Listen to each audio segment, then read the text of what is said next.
याकूब की पत्री उसका 5वां अध्याय उसके 13वें से लेकर 20वें वचन में ऐसा लिखा हुआ है, यदि तुम में कोई दुखी है तो वह प्रार्थना करे, यदि आनंदित है तो वह स्तुति के भजन गाए।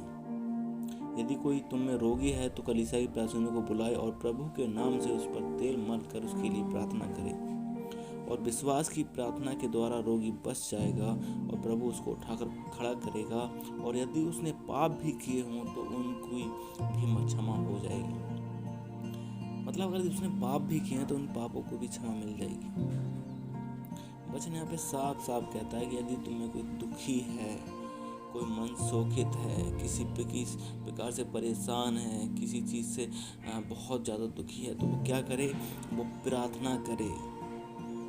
अगर कोई खुश है तो परमेश्वर का आनंदित होकर भजन गाए, उसकी स्तुति करे, उसकी आराधना करे। यदि कोई विश्वास के द्वारा, वचन कहता है कि विश्वास के द्वारा अगर प्रार्थना करेगा तो रोगी बच जाएगा। मतलब विश्वास की प्रार्थना में इतनी सामर्थ्य है कि वह रोगी बच जाएगा और उसके सारे पाप मिट जाएंगे, सारे पाप क्षमा हो जाएंगे। वचन यहाँ झूठा नहीं, वचन बिल्कुल साफ साफ कहता है। और लिखा है यहाँ पे, इसलिए तुम आपस में एक दूसरे के सामने अपने अपने पापों को मान लो और एक दूसरे के लिए प्रार्थना करो जिससे चंगे हो जाओ। धर्मी जन की प्रार्थना के प्रभाव से बहुत कुछ हो सकता है। सवाल यहाँ पे ये उठता है कि आप धर्मी हैं? क्या मैं धर्मी हूँ? क्या हम वचनों पे चल रहे हैं? क्या परमेश्वर के मार्ग पे चल रहे हैं? अगर हम परमेश्वर के मार्ग पे चल रहे हैं तो हम धर्मी हैं। अगर हम उसके मार्ग पर नहीं चल रहे हैं तो हम धर्मी नहीं हैं। फिर हम कहते हैं कि हमारी प्रार्थना को उत्तर नहीं मिलता। फिर हम कहते हैं कि हम प्रार्थना करते हैं, परमेश्वर हमारी प्रार्थना को सुनता नहीं। तो वचन यहाँ पर कहता है कि धर्मी जन की प्रार्थना से बहुत कुछ हो सकता है। अब हमारे अंदर वो धार्मिकता को हमको खुद देखना है कि क्या हम परमेश्वर की धार्मिकता में चल रहे हैं, क्या हम अपनी बुलाहट में सीधे मार्ग पर चल रहे हैं। वचन कहता है कि वो तेरे लिए सीधा मार्ग निकालेगा। अगर हम धर्मी जन हैं, अगर हम परमेश्वर के धर्मी जन हैं तो वो हमारे लिए सीधा मार्ग निकालेगा और वो हमारी हर एक प्रार्थना को उत्तर देगा। पर सवाल यहाँ पे ये है कि क्या हम धर्मी हैं? वो हमें अपने आप को जांचना है कि क्या हम परमेश्वर की आज्ञाओं को मानते हैं, उसकी विधियों पे चलते हैं, उसके वचन के अनुसार अपने जीवन को व्यतीत करते हैं।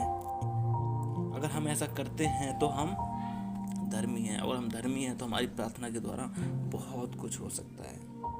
एलिया भी तो हमारे समान दुख भोगी मनुष्य था।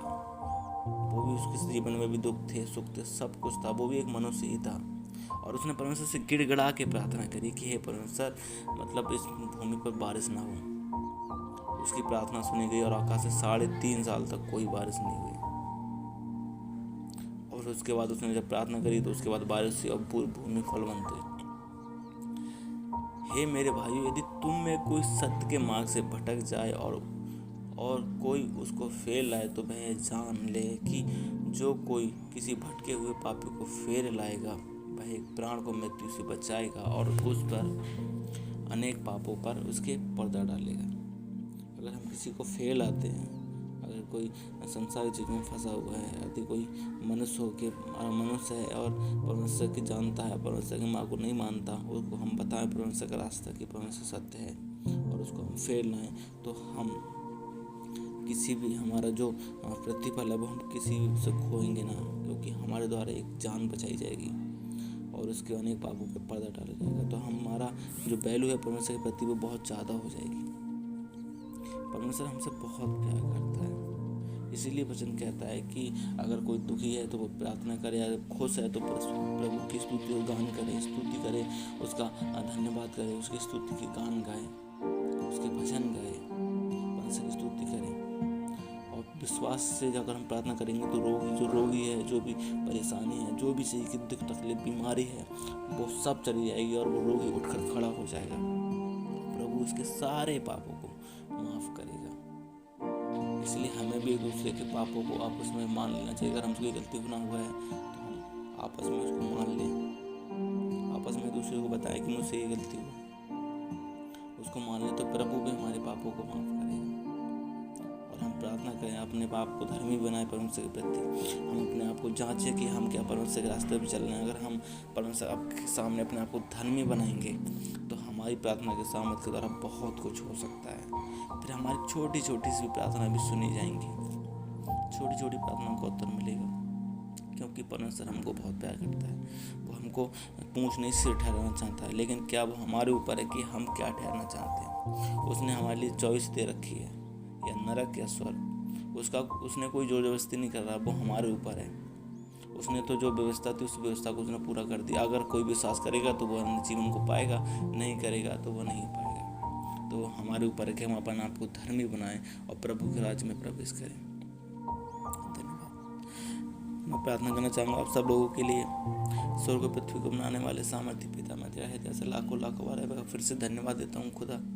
धन्यवाद देते हैं इस कीमती वचन के लिए मेरे परमेश्वर पिता। धन्यवाद देते हैं परमेश्वर पिता इस महान वचनों के लिए मेरे परमेश्वर पिता, जिसके जरिए तूने हमसे बातें की मेरे परमेश्वर।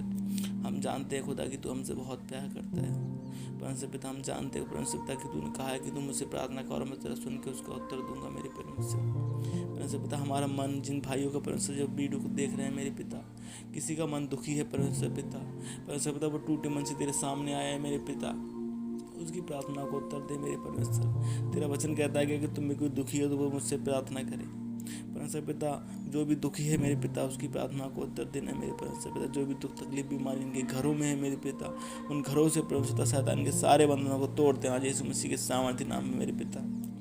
तेरा वचन कहता है कि तुम मांगो तो तुम्हें दिया जाएगा, ढूंढोगे तो तुम पाओगे, और खटखटाओगे तो तुम्हारे वास्ते खोला जाएगा मेरे परमेश्वर पिता। हम मांगते हैं मेरे परमेश्वर पिता, आत्मा हमको दे जिससे वो हमारा मार्गदर्शन कर सके और हम ऐसी चाल चले खुदा जो तुझे पसंद आने वाली हो सके मेरे पिता। हम जानते हैं खुदा कि तू हमसे बहुत प्यार करता है, तूने हमसे बेपनाह मोहब्बत रखी है मेरे परमेश्वर पिता, और इस मोहब्बत में परमेश्वर पिता कोई भी मिलावट नहीं है मेरे प्रभु परमेश्वर पिता। मैं अपने जीवन को खुदावन तेरे हाथों में देता हूँ मेरे पिता। जो भी इस वीडियो देख रहे हैं परमेश्वर, उनके जीवन घराने को खुदावन तेरे लहू के बाड़े में बांधता हूँ मेरे परमेश्वर पिता। तेरे शैतान की कोई भी चाल परमेश्वर यीशु मसीह के सामर्थ्य नाम में तोड़ते हैं मेरे परमेश्वर पिता। हर एक जंजीर को तोड़ते हैं तेरे सामर्थ्य लहू के द्वारा खुदा में इस घराने को मजबूत करते हैं परमेश्वर। इस घराने को घेरते हैं, इनके जीवनों को घेरते हैं मेरे परमेश्वर पिता। इनके फ्यूचर को सिक्योर करते हैं मेरे परमेश्वर पिता।